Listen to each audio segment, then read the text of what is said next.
বিশ্বকাপে ইতিহাস গড়লেন লিওনেল মেসি, কিন্তু নিজের প্রথম বিশ্বকাপ হ্যাটট্রিকের রাতেই বড় এক বিতর্কে জড়িয়ে পড়েছেন আর্জেন্টাইন অধিনায়ক। এখন প্রশ্ন উঠেছে, মেসির কি লাল কার্ড দেখানো উচিত ছিল?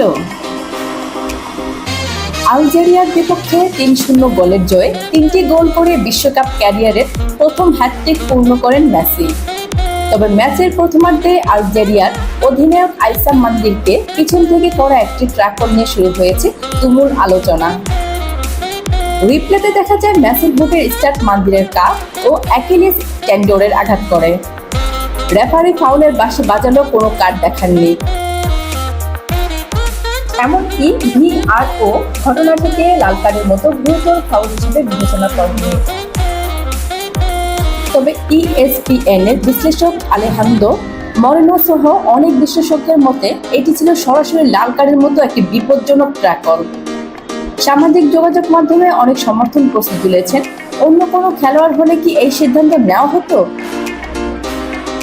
একদিকে ঐতিহাসিক হ্যাটট্রিক, অন্যদিকে লাল কার্ড বিতর্ক, সব মিলিয়ে মেসির রাতটি এখন ফুটবল বিশ্বের সবচেয়ে আলোচিত বিষয়। আপনার মতে মেসিকে লাল কার্ড দেখানো উচিত ছিল? কমেন্টে জানাতে ভুলবেন না যেন।